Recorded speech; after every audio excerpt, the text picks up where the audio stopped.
अंतर्राष्ट्रीय वर्कशॉप के इस अंतिम सत्र में मैं हमारे आज के रिसोर्स पर्सन जो है उत्कर्ष श्रीवास्तव जी का स्वागत करता हूं। आप हमारे राष्ट्रपति भवन संग्रहालय से जुड़े हुए हैं और साथ में आप जो है as a part of central secretariat services वो अपने एडमिनिस्ट्रेटिव ड्यूटीज को भी निभा रहे हैं। साथ साथ में संग्रहालय इस विषय के अनुसंधानकर्ता एवं उसका जो डॉक्यूमेंटेशन की जो जिम्मेदारी है उसका भी कार्य कर रहे हैं। हमारे यहाँ पर जो हेरिटेज फाउंडेशन जिसके द्वारा ये अपने कॉलेज के साथ कोलैबोरेशन में ये वर्कशॉप चलाया जा रहा है, वर्तमान में आप उसके हेरिटेज फाउंडेशन के दिल्ली चैप्टर के डायरेक्टर के रूप में भी कार्यरत है। As actively writers and researchers in the field of museum studies उन्होंने कई सारी अच्छी किताबें भी लिखी है। हमने साथ में मिलकर भी कुछ किताबें लिखी हुई है। जब कभी आप राष्ट्रपति भवन जाते हैं, कभी कभी ऐसा होता है किसी बड़े संग्रहालय या किसी भी बड़े इंस्टीट्यूशन में जाने के बाद कोई हंसता खेलता आदमी मिल जाए तो बड़ी खुशी होती है। तो एक पिछले बार हमारे सत्र में आए थे मलय जी और उत्कर्ष जी, तो हम तीनों की जोड़ी जो है, हम कभी जाते हैं कहीं पर तो कभी नाराज होके नहीं आए, यानी हमेशा हंसते खेलते। और आप जब राष्ट्रपति भवन जाते हैं, जब देख से मिलिएगा फिर आपको पता चल जाएगा ये व्यक्तित्व क्या है। उत्कर्ष जी, मैं आपका स्वागत करता हूं और अपने सत्र की शुरुआत के लिए मैं आपसे विनती करता हूं। जी, मैं इस तरफ से प्रेजेंटेशन करता हूं। आप सभी को नमस्कार। जी, मेरी आवाज आ रही है सर? बिल्कुल जी, आ रही है। जी जी जी।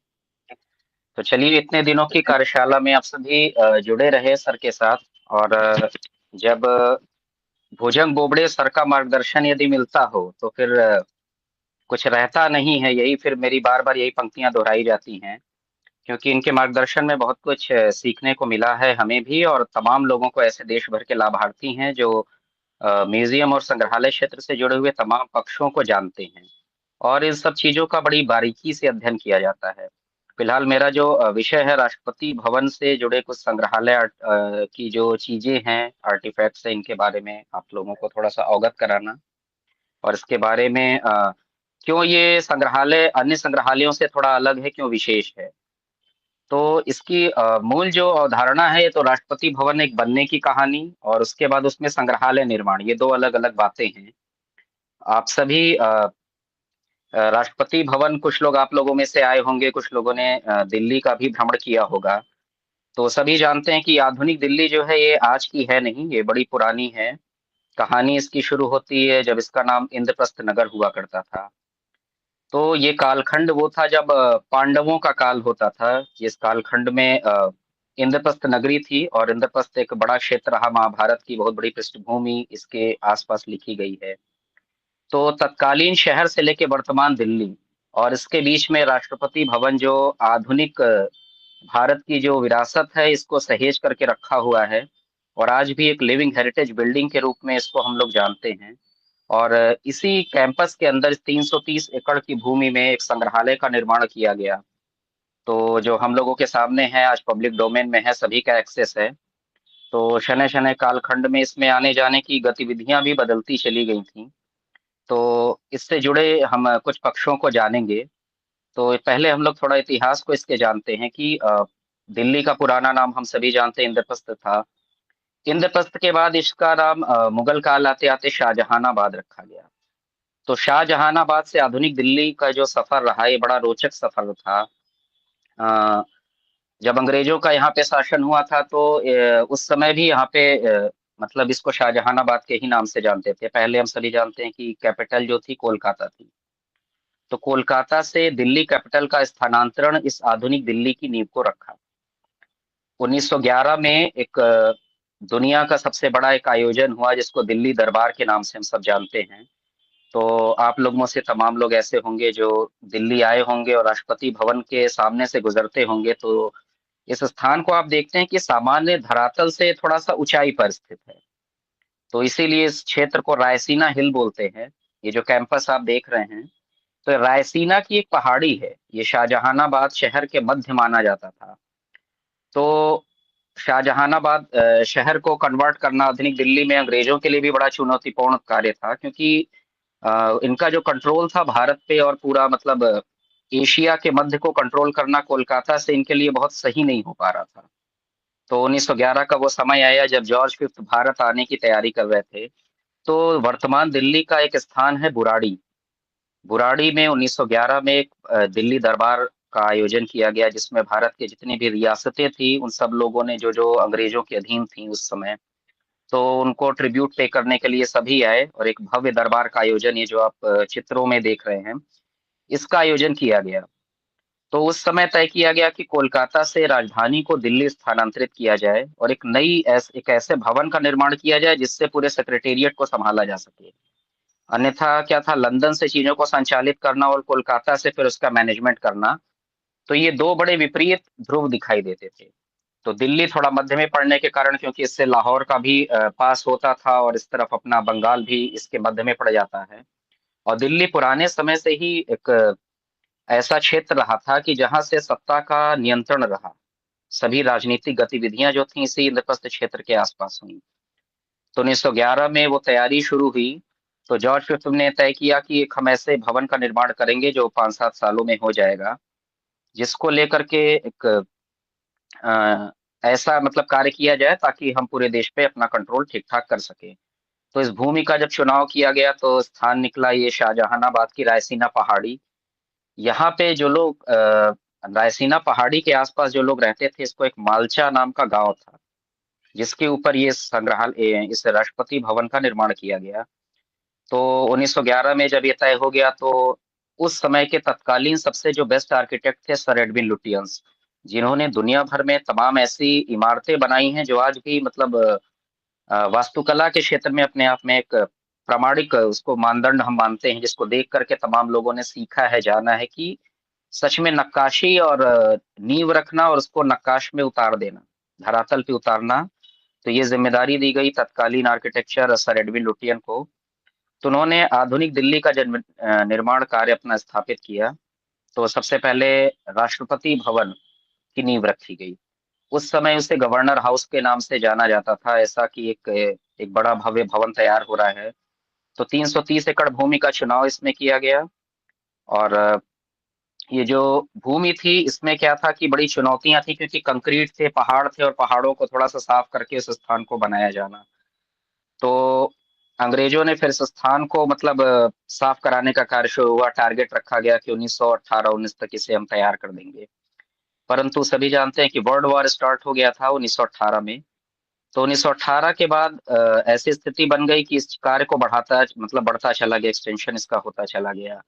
फिर फाइनली ये जो बिल्डिंग तैयार हुई 1929 में, और इसके बारे में हम सभी जानते हैं कि 330 एकड़ एक काफी बड़ी पृष्ठभूमि होती है। ये बहुत बड़ा मतलब एक ऐसा क्षेत्र है जिसमें तमाम लोग आ जाते हैं। एक छोटे से शहरों का भी निर्माण हो जाता है इसमें, इतनी भूमि में। कई विदेशों में ऐसे छोटे छोटे हैं जगह। तो ये बिल्डिंग जब तैयार हुई तो इसमें अत्याधुनिक तकनीकों का इस्तेमाल किया। जो आज हम लोग जितनी भी जेसीबी मशीन वगैरह ये सब देखते हैं, उस समय बाहर से तमाम ऐसी मशीनें आई, भारत में तमाम ऐसी मशीनों को यहाँ के कार्य के हिसाब से ऐसा डेवलप किया गया, ऐसा उनको मतलब नए तरीके से तैयार किया गया कि पहाड़ी के ऊपर चढ़ करके कार्य करना। और 5 एकड़ में वो जो अपना मेन बिल्डिंग, जो हम लोग राष्ट्रपति भवन का स्ट्रक्चर देखते हैं, कैंपस जो हम लोगों को चित्रों में दिखाई देता है, तो यहाँ पे उन मशीनों को रखा गया। और मजदूर लगे, लगातार अनवरत काम हुआ, बीच में कुछ फंड के कारण रुका। और छोटे छोटे चीजों को जोड़ करके एक आधुनिक बिल्डिंग का निर्माण हुआ। तो 1929 में फाइनली जब ये बिल्डिंग तैयार हुई तो बिल्डिंग का स्ट्रक्चर कुछ ऐसा था कि जो मुख्य भवन का हिस्सा है, ये जो इंग्लिश का कैपिटल लेटर एच होता है, इसके आकार का, इसके प्रकार का है। सर एक वो स्लाइड आप दिखाई, राष्ट्रपति भवन का मुख्य पृष्ठ आप दिखाएं एक बार।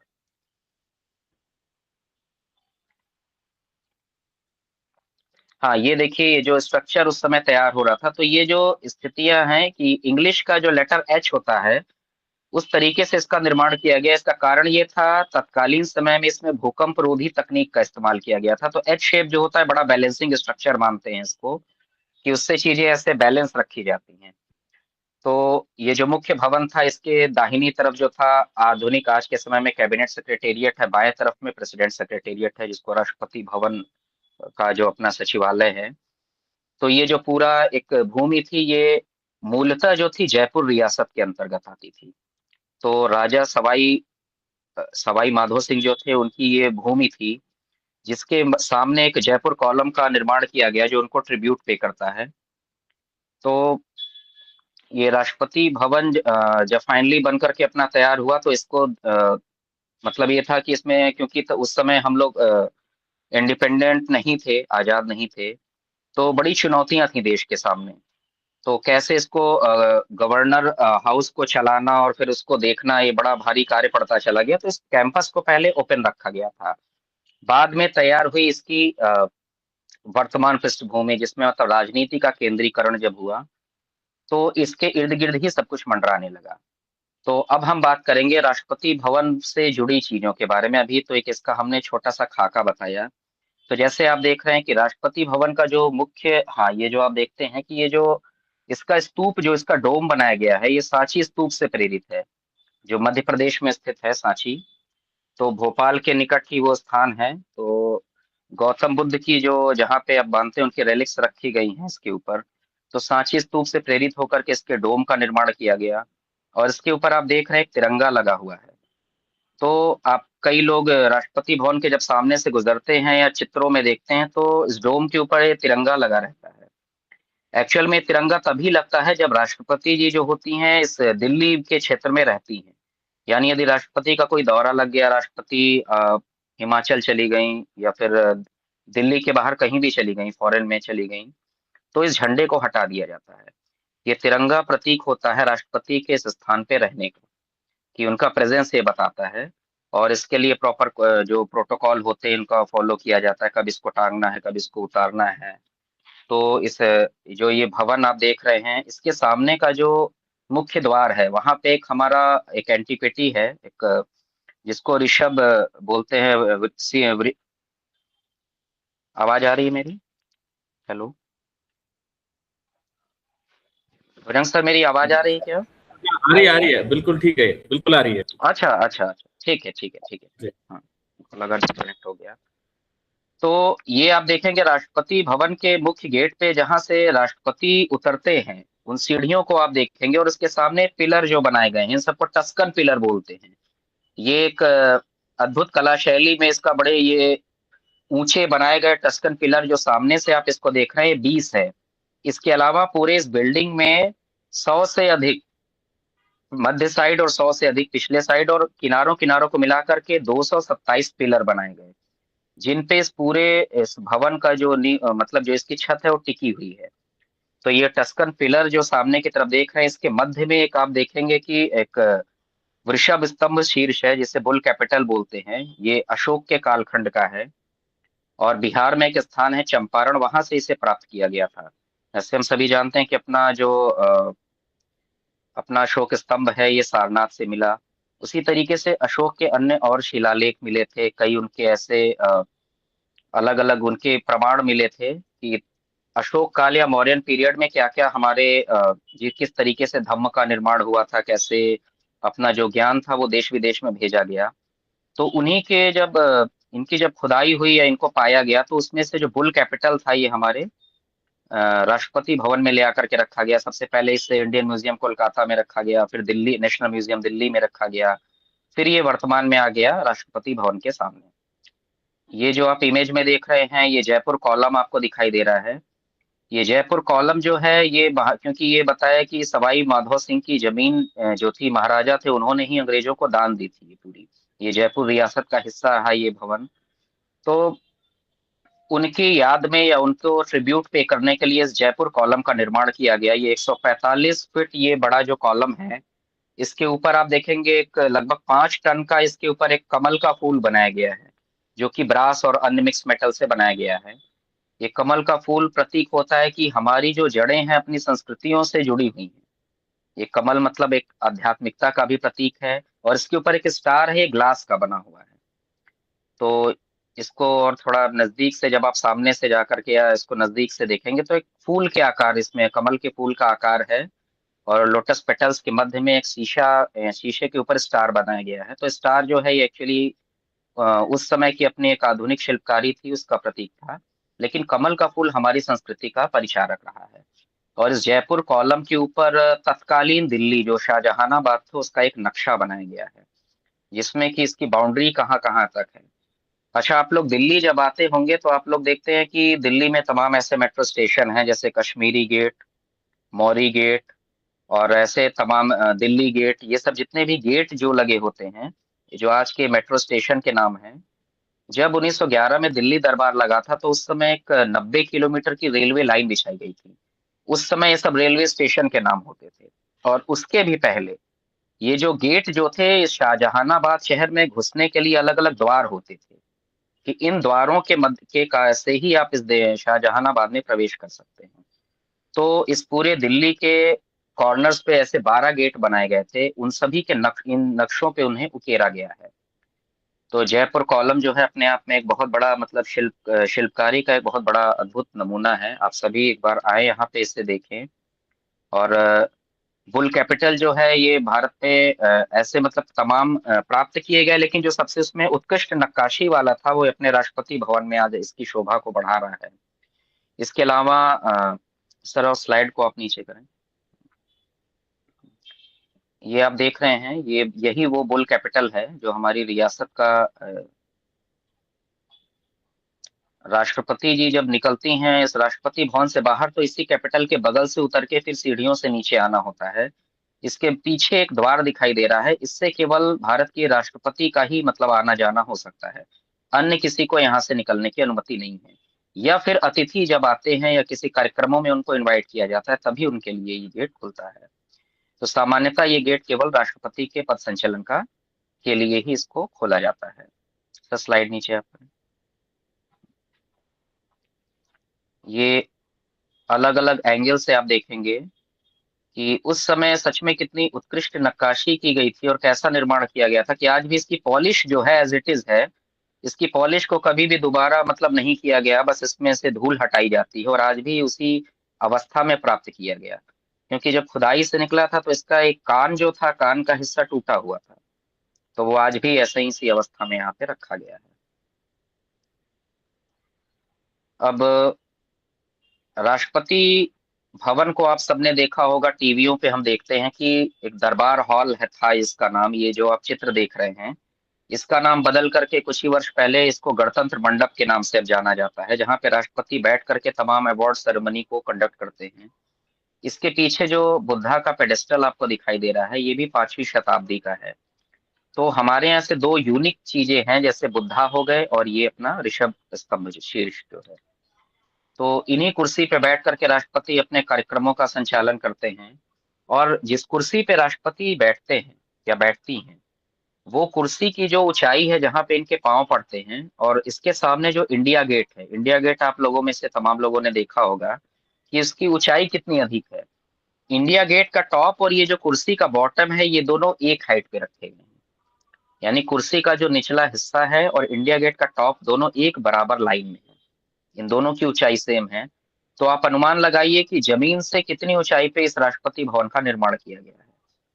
तो यहीं से अपने जो कार्यक्रम होते हैं उनका संचालन होता है। सर, आप स्लाइड नीचे करें, इनको गणतंत्र मंडप का एक दृश्य दिखाएं।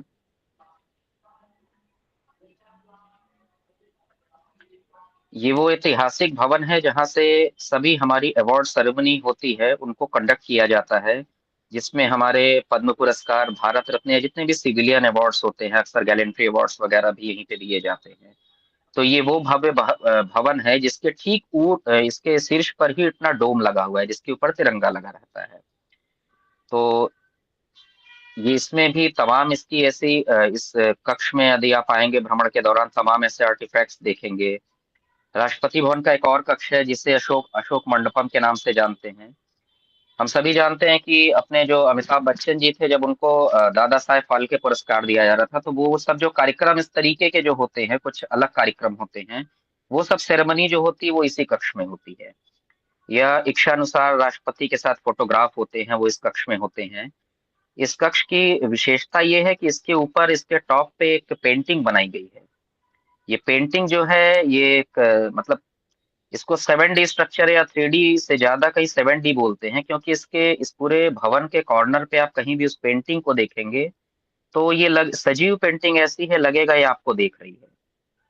ये ऊपर बनाई गई एक म्यूरल पेंटिंग है जिसको कैनवास और चमड़े के ऊपर इसको उकेरा गया है, दोनों का मिक्स है। और फतेह अली शाह के समय के इसमें एक शासक हुए, उनके 7 बेटों को इसमें दर्शाया गया है।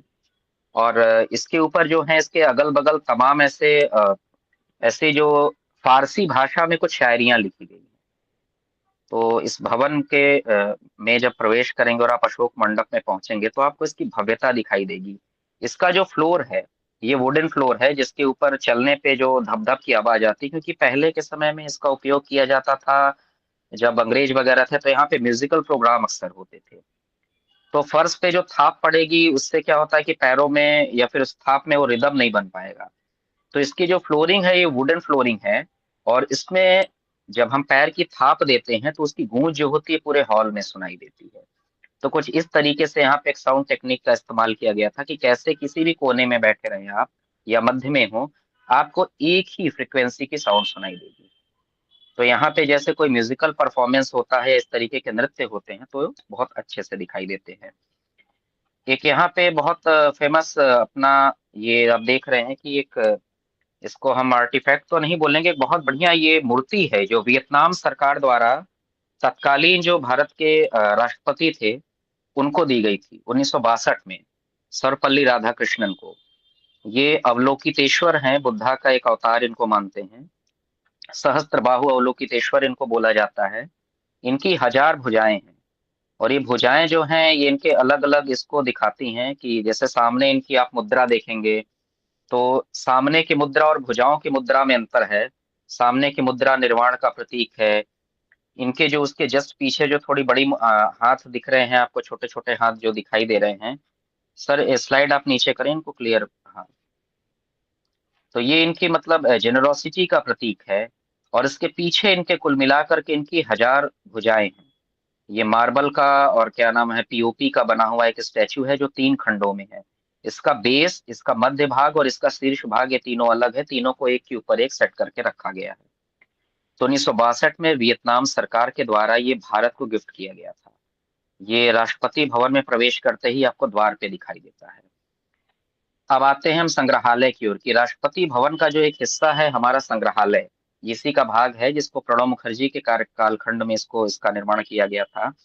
पहले ये जो संग्रहालय जहाँ पे निर्माण किया गया है, पहले घोड़ों का अस्तबल होता था।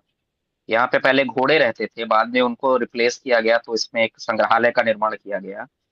तो जैसे ही आप संग्रहालय में प्रवेश करेंगे तो उसके प्रवेश करते ही आपको ये दिखाई देगा, एक ये रेप्लिका है अपने नेशनल एम्ब्लेम का, जिसको राष्ट्रीय प्रतीक के रूप में हम सब जानते हैं।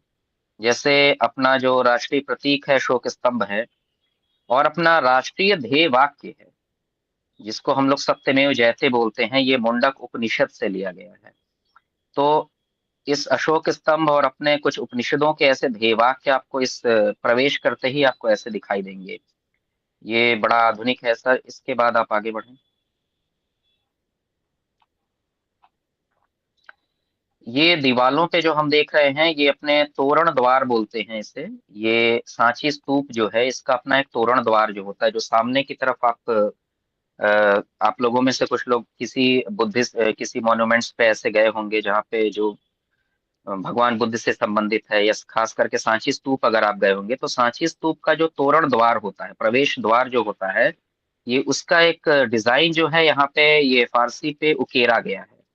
इसे आप सामने से जब आप देखेंगे तो आपको एकदम लगेगा सजीव है, ये पत्थरों पे उकेरा गया है, लेकिन ऐसा नहीं है। ये एक प्रकार से पीओपी फारसी का मिक्सचर है जिसपे इसको उकेर करके बनाया गया है। इसके ठीक बगल में पैरेलल साइड आप सर स्लाइड चेंज करें।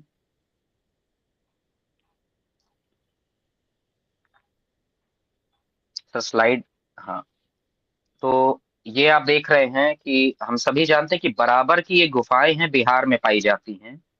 तो कुछ एलोरा और कुछ बराबर की गुफाओं से मिला करके इन चित्रों को यहाँ पे दर्शाया गया है।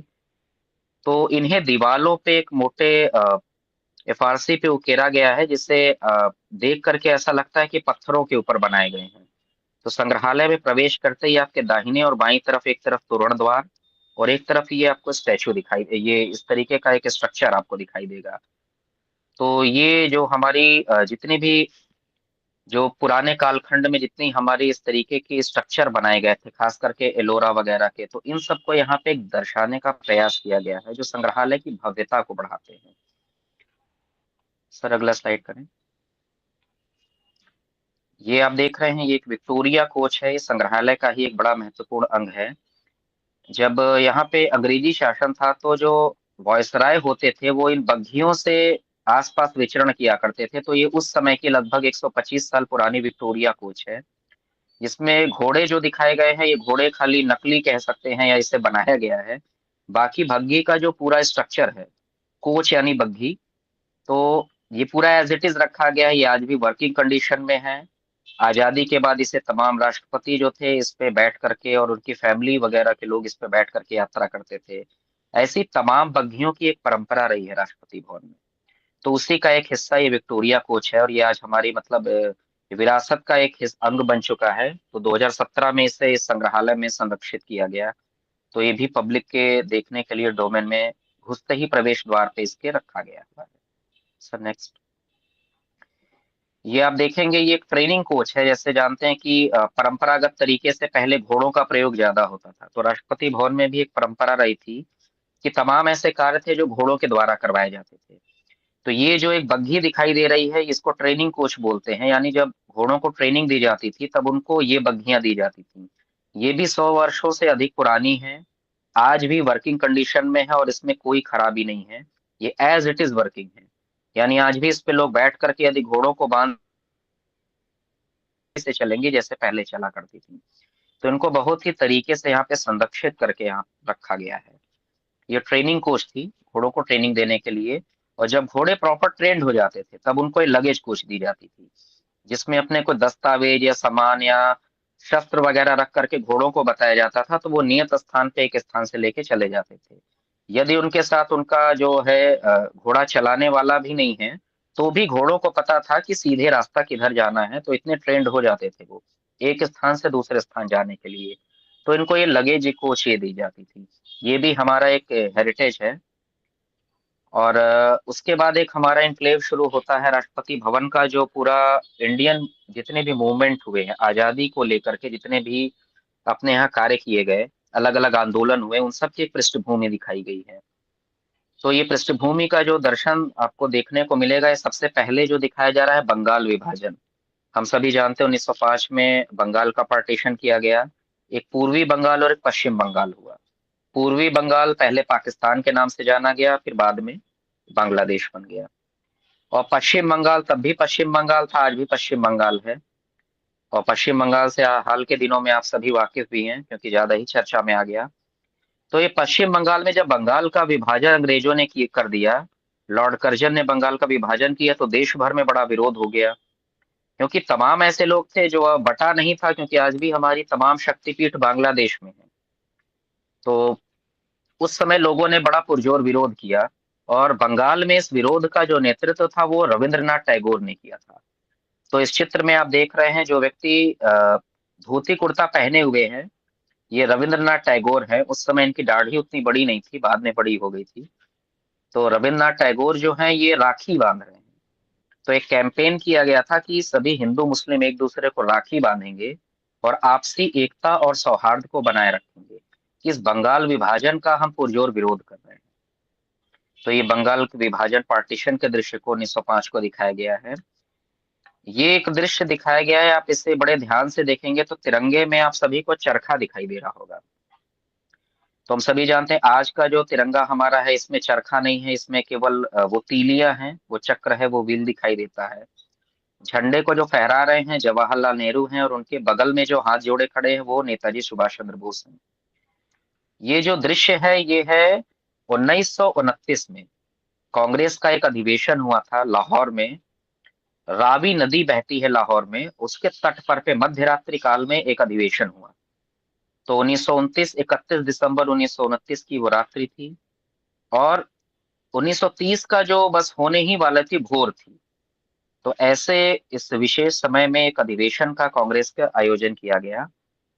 तो उसी दृश्य को यहाँ पे दिखाया गया। उस अधिवेशन में तिरंगे के इस स्वरूप को स्वीकार किया गया था जिसमें चरखा होगा। और उस दिन ये मांग की गई थी कि हम अंग्रेजों से अब आधी आजादी या जैसा वो कॉलोनियल स्टेट या डोमिनियन स्टेट बनाना चाह रहे हैं वो हम नहीं चाहते। हमको कंप्लीट इंडिपेंडेंस चाहिए, पूर्ण स्वराज्य चाहिए। उसकी मांग जो थी 1929 में इसी दिन की गई थी। और ये दिन इसलिए भी बड़ा महत्वपूर्ण था क्योंकि इस दिन कई ऐसे निर्णय लिए गए जो आने वाले इतिहास में हम सबको याद भी हैं और आज हम सब लोग उसे मनाते भी हैं। आपको बताएंगे, जब ये तिरंगा हमारा चरखे के रूप में यहाँ पे स्वीकार किया गया तो तिरंगे के इस स्वरूप को मान लिया गया पहले। दूसरा तय किया गया कि पूर्ण स्वराज की मांग, कि अब हमको आधी आजादी नहीं चाहिए, पूरी आजादी चाहिए, कि सत्ता और शासन दोनों हमारा होगा। और तीसरा, इसी दिन तय किया गया था कि हम अपना जो स्वतंत्रता दिवस है वो 26 जनवरी को मनाएंगे। अब क्योंकि आजादी जो मिली भारत को वो 15 अगस्त को मिल गई, तो आजादी मिलने के कारण वो हो गया 15 अगस्त इंडिपेंडेंस डे। लेकिन 26 जनवरी की डेट इसी दिन डिसाइड की गई थी, इसलिए जब भारत में गणतंत्र लागू हुआ तो वो 26 जनवरी की ही तिथि का चुनाव किया गया। तो अच्छा, इतनी देर तक आप लोगों ने बातें सुनी। आप सभी को पता है भारत के प्रथम राष्ट्रपति जो थे डॉक्टर राजेंद्र प्रसाद थे। तो सर, आप इन लोगों से आप प्रश्न पूछ सकते हैं कि राजेंद्र प्रसाद जी राष्ट्रपति कब बनाए गए थे? क्या किसी को जानकारी है? जितने लोग अब जुड़े हुए हैं, एक दो कोई उत्तर देगा क्या? राजेंद्र प्रसाद जी राष्ट्रपति कब बनाए गए थे? चलिए आप सभी सर्च करिएगा, पता करिएगा इन चीजों को। तो हम जानते हैं कि भारत को आजादी मिली 1947 में। तो जब 15 अगस्त 1947 को भारत आजाद हो गया तो इंडिपेंडेंस डे हुआ। तो उस दिन भारत की एक एंटरिम गवर्नमेंट बनाई गई, अनंतरिम सरकार जो बनाई गई। तो उसमें प्रधानमंत्री के रूप में चुनाव हुआ जब पंडित जवाहरलाल नेहरू का। उस समय कोई ऐसे इलेक्शन नहीं हुए थे। 1947 में अंतरिम सरकार थी जिसके प्रधानमंत्री बने पंडित जवाहरलाल नेहरू। और आजादी के समय जो डॉक्टर राजेंद्र प्रसाद थे, जो कि बाद में भारत के पहले राष्ट्रपति बने, पहली गवर्नमेंट में वो थे भारत के एग्रीकल्चर मिनिस्टर, कृषि मंत्री। तो अंतरिम सरकार में डॉक्टर राजेंद्र प्रसाद कृषि मंत्री रहे, पंडित जवाहरलाल नेहरू प्रधानमंत्री रहे, और अंग्रेजों की तरफ से लॉर्ड माउंटबेटन पर्यवेक्षक के रूप में भारत में रह गए, जिनको अंतिम गवर्नर जनरल के रूप में भी हम सब जानते हैं। कि लॉर्ड माउंटबेटन जो थे वो भारत में जब रुक गए थे तो उन्होंने लगभग 6-7 महीने का कार्यकाल यहाँ पे पूरा किया। 1948 में उनको जाना हुआ। तो 48 में जब वो चले गए तो भारत के पहले और अंतिम गवर्नर जनरल के रूप में चक्रवर्ती राजगोपालाचारी ने इस गवर्नर हाउस को, जिसे आज राष्ट्रपति भवन बोलते हैं, इसका चार्ज संभाला। तो एक्चुअल में जो राष्ट्रपति भवन है इसके पहले जो मालिक बोलते हैं या इसका जो हेड बोलते हैं वो चक्रवर्ती राजगोपालाचारी रहे, जो 1948 से लेकर के 1950 तक राष्ट्रपति भवन में एज ए गवर्नर जनरल, जो कि भारत के पहले और अंतिम इसलिए बोले जाते हैं क्योंकि उनके पद प्राप्त करने के बाद इस पद को ही समाप्त कर दिया गया था। तो 1948 में चक्रवर्ती राजगोपालाचारी इस गवर्नर हाउस के हेड बनाए गए और उसके बाद उनके इस पद को यहाँ पे समाप्त कर दिया गया। उसके बाद तिरंगे के, हाँ ये अब तो इन लोगों ने देखा, तो 1950 में 26 जनवरी 1950 को डॉक्टर राजेंद्र प्रसाद भारत के पहले राष्ट्रपति बनाए गए और उसी दिन हमारा रिपब्लिक डे लागू हुआ। अब जो आंदोलन की हम बात कर रहे थे, तो भारत के कुछ ऐसे महत्वपूर्ण आंदोलन हुए जिसमें से एक ये जो आपको दृश्य दिखाई दे रहा है, दांडी यात्रा। ये नमक का कानून था। इन दृश्यों को इतना सजीव दिखाया गया, जब आप संग्रहालय में इसे देखेंगे तो आपको लगेगा गांधी जी सच में चल रहे हैं, या उनके पीछे जो लोग खड़े हैं, यदि हल्की शाम ढलती है उस डिम लाइट में आप देखेंगे तो आपको लगेगा सच में कुछ लोग जा रहे हैं। ये दूर से एक ऐसा दृश्य दिखाई देता है। दांडी यात्रा का है, जो 1930 में स्टार्ट हुई साबरमती आश्रम से लेकर के गुजरात के नवसारी जिला एक है समुद्र तट के किनारे, वहां के लिए उन दृश्यों को दिखाया गया। नमक का कानून इस दिन तोड़ा गया था।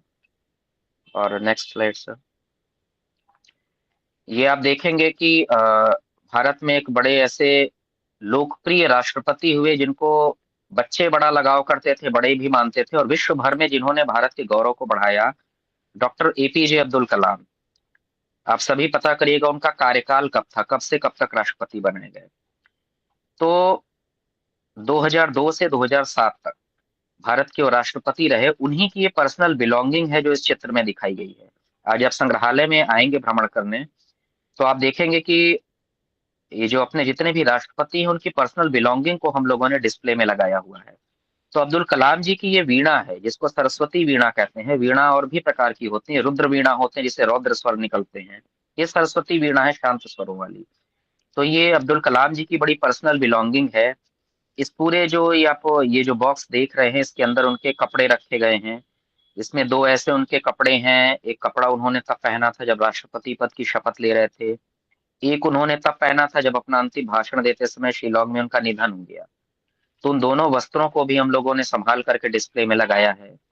एक एनामॉर्फस आर्ट है जिसमें कलाम जी की पेंटिंग इसमें दर्शाई गई है। उनकी लिखी हुई पर्सनल डायरी है, उनके द्वारा पढ़े गए ऐसे तमाम तमिल छोटे छोटे ग्रंथ हैं। ये पेंटिंग आप देखेंगे तो भारत के एक दिग्गज उद्योगपति हैं रतन टाटा, उन्होंने अब्दुल कलाम जी को गिफ्ट किया था। तो इस पेंटिंग को आप जब करीब से देखेंगे तो इसके फ्लोर पे जो डिजाइन बना हुआ है, इसकी इमेज जो है इस रॉड में पड़ती है और उसमें अब्दुल कलाम जी की आकृति दिखाई देती है। यानी शीशे से जब हम उसको दूर से देखेंगे तो वो इमेज के रूप में उनकी आकृति दिखाई देगी। ये अपने प्रकार की बड़ी विशेष आर्ट है। इसे झारखंड के एक आर्टिस्ट रहे एएस वेरडी, उन्होंने इसे बना करके दिया था रतन टाटा जी को। रतन टाटा ने गिफ्ट किया अब्दुल कलाम को। तो ये एक ऐसी बड़ी सुंदर कलाकृति यहाँ संग्रहालय में डिस्प्ले में दिखाई गई है। एक आप ये देखेंगे, ये भी बड़ा एक उत्कृष्ट गिफ्ट है। एक्चुअली राष्ट्रपति भवन संग्रहालय में मैक्सिमम जो डिस्प्ले में चीजें आपको दिखाई जाएंगी, ये किसी न किसी डिप्लोमेटिक गिफ्ट्स होते हैं या फिर देश के अलग अलग हिस्सों से राष्ट्रपति को मिले हुए गिफ्ट हैं, जो कि अपने आप में एक विशेषता रखते हैं। ये सामने जो आप देख रहे हैं सरस्वती जी हैं, ये बहुत ही इतनी सजीव हैं कि देवी का अलग अलग स्वरूप हम देखते हैं। इनको देखेंगे तो बड़ी सौम्यता, बड़ा लालित्य इनके चेहरे से दिखाई देगा। इसके पास आप जब भी जाएंगे तो ये है कि एकटक देखते रह जाए, इस तरीके का सम्मोहन है इस मूर्ति में। तो एक मथुरप्पा ट्रस्ट द्वारा राष्ट्रपति को गिफ्ट किया गया। ये आप ही का एक पड़ोसी राज्य है उत्तराखंड। उत्तराखंड में हम सभी जानते हैं चार धाम है, अभी चार धाम यात्रा स्टार्ट हो गई है। तो बद्रीनाथ, केदारनाथ, गंगोत्री, यमुनोत्री, ये चार धाम हैं। इन चारों को एक ही स्ट्रक्चर में चारों साइड से दर्शाया गया है। ये वुडन का बना हुआ एक गिफ्ट है जो उत्तराखंड गवर्नमेंट द्वारा अपने राष्ट्रपति को दिया गया था, पूर्व राष्ट्रपति रामनाथ कोविंद जी को। तो इसे भी आप देखेंगे डिस्प्ले में। ये कुछ ऐसे आर्टिफैक्ट हैं जो अलग अलग कंट्रीज से मिले। जैसे आप मध्य में देखेंगे, आपको गोल्डन रंग की एक नाव दिखाई दे रही होगी। ये नाव जब शी जिनपिंग जो चाइना के राष्ट्रपति थे, जब वो भारत आए, तो भारत के राष्ट्रपति उस समय थे प्रणब मुखर्जी जी, उनको उन्होंने गिफ्ट किया था। डिप्लोमेटिक गिफ्ट है जो 18 कैरेट गोल्ड से बना हुआ है। ये गोल्ड प्लेटेड शिप है। इसके बगल में अपने अफ्रीकन कंट्रीज से और साउथ ईस्ट एशियन कंट्रीज से मिले तमाम ऐसे गिफ्ट हैं। डॉल्स हैं। और राष्ट्रपति को अलग अलग कंट्रीज से बड़े मतलब अलग अलग जो यूनिक गिफ्ट मिलते हैं, उनका कुछ यहाँ डिस्प्ले दिखाया गया है। जैसे नीचे आप देखेंगे जगन्नाथ जी हैं, तो जगन्नाथ मंदिर से मिला हुआ उनका ये कृष्ण, सुभद्रा और बलदाऊ जी का ये अपना एक वुडन स्ट्रक्चर दिखाई दे रहा है। उनके ठीक पीछे आप देखेंगे जो हल्का धुंधला है लेकिन पक्षी जैसा व्यक्ति दिखाई दे रहा है, ये एक्चुअली गरुड़ है ये। तो गरुड़ जो आप देखेंगे, इंडोनेशिया जो कंट्री है उसका मतलब उसके हवाई जहाज या वहां पे गरुड़ा एयरलाइंस ऐसे तमाम है, उनका ये राष्ट्रीय पक्षी के रूप में भी लोग इसे जानते हैं। ये गरुड़ जो है एक वहां से इंडोनेशिया और कंबोडिया दो देशों में बड़ा ये पॉपुलर है। तो ये गरुड़ पक्षी वुड का बना हुआ है। कंबोडिया में एक मंदिर है एंकोर वाट, तो एंकोर वाट के मंदिर से इसे गिफ्ट किया गया था तत्कालीन राष्ट्रपति को। ये एक डोकरा आर्ट है। डोकरा आर्ट हम सभी जानते हैं, ये लॉस्ट वैक्स टेक्निक से डेवलप की जाती है। और ये डोकरा बुल है, ये ब्रास का बना हुआ। ये भी एक हमारा बहुत सुंदर आर्टिफैक्ट है म्यूजियम का। Sir next. ये गोल्डन टेम्पल है। ये पंजाब में है, आप सभी जानते हैं। ये पंजाब सरकार के द्वारा जो अपने राष्ट्रपति थे प्रणब मुखर्जी, उनको गिफ्ट किया गया। इसमें भी गोल्ड के पानी से इसका मतलब ब्रास के ऊपर गोल्ड के पानी लगाए गए हैं। बाकी स्ट्रक्चर है, बहुत ही सुंदर एक आर्टिफैक्ट है जो देखने को आपको मिलेगा इस म्यूजियम में डिस्प्ले में। Sir next. हाँ, यहाँ पे कुछ आपको ऐसे टूल्स दिखाए गए हैं जैसे हाथी दांत के बने हुए। ऐसे तमाम गिफ्ट थे जो अलग अलग कालखंड में अलग अलग राष्ट्रपति को मिलते चले गए। तो अब तो इन चीजों के पे प्रतिबंध भी लग गया है, लेकिन ऐसे तमाम हमारे गिफ्ट है। और सबसे सुंदर जो हमारा एक गिफ्ट है वो ये नाव जो आप देख रहे हैं। तो ये जो नाव है लौंग की बनी हुई है। और आज भी आप इसके बगल से गुजरेंगे तो इसमें से एक लौंग की खुशबू आती है। ये नाव अपने आप में विशेषता इसलिए रखती है क्योंकि भारत के पहले राष्ट्रपति राजेंद्र प्रसाद जी जब राष्ट्रपति पद की शपथ ले रहे थे, पहले राष्ट्रपति, तो इंडोनेशिया के भी पहले राष्ट्रपति थे सुकार्नो, वो भारत आए थे। तो उन्होंने इंडोनेशिया से इस लौंग को के नाव को लेकर के आए थे और उन्होंने गिफ्ट दिया था। अब विशेषता इसलिए है क्योंकि ऐसा माना जाता है कि दुनिया के पहले जो लौंग के पेड़ हुए वो इंडोनेशियन आइलैंड पे ही पाए गए थे।